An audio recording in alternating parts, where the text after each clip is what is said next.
the purpose of this exercise is to try to get specific about what exactly an attitude that's important to you looks like. How do you know when a salesperson is exhibiting that particular attitude? Because if you don't know what it is, then chances are you can't coach it, you can't communicate to your people what you want them to do more of or exhibit more for you. And so everybody falls back on skills and numbers, right? Which you just told me is about 30% of success. I mean, isn't that what that exercise just proved? That we're coaching on 30% of sales performance? Wow. It's a blind spot here that we can fix. Okay, and then just take a look. Self-starter can work effectively without needing to be told what to do, displays an unusual amount of initiative, competitive. That made our list. Responds to losing by getting better, enthusiasm, energy, and motivation to win, sees each task as a challenge and an opportunity to perform well, continually grades themselves on their task performance. Okay, so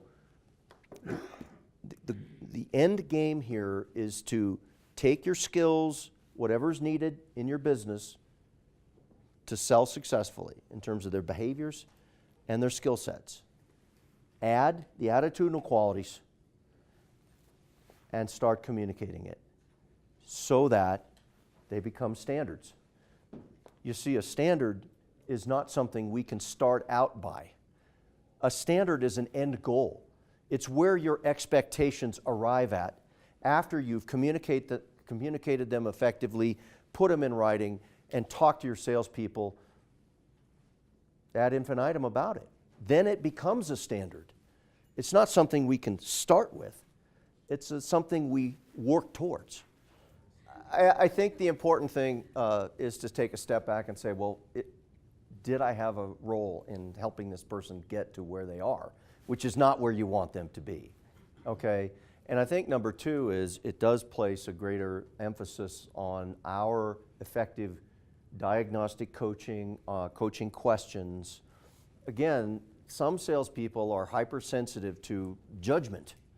So if perhaps you can suspend judgment and replace it with observation, analysis, and questions that are designed to help them improve their sales effectiveness, you stand a better chance of getting more openness from those individuals.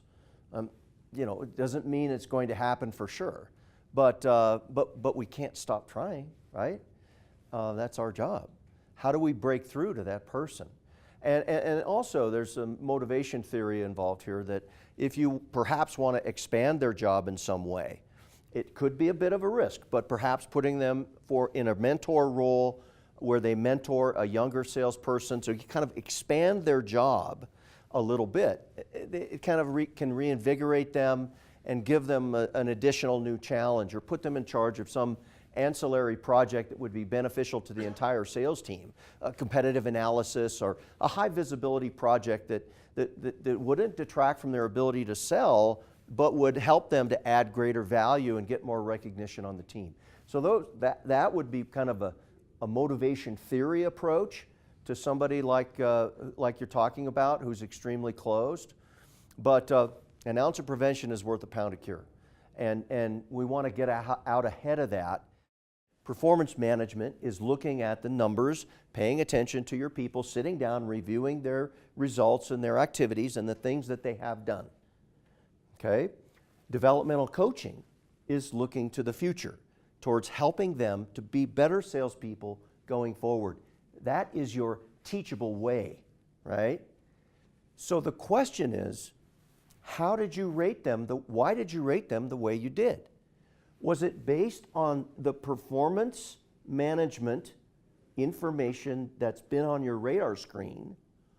Or did you rate them based on your observation and your experience and hands-on application of teaching and coaching? So the goal here is to get in touch with how you've been rating your people, because the exercise that you just did to rate your team, it might need to be revisited a few months from now after you've implemented the ideas from this program to become a more proactive sales coach.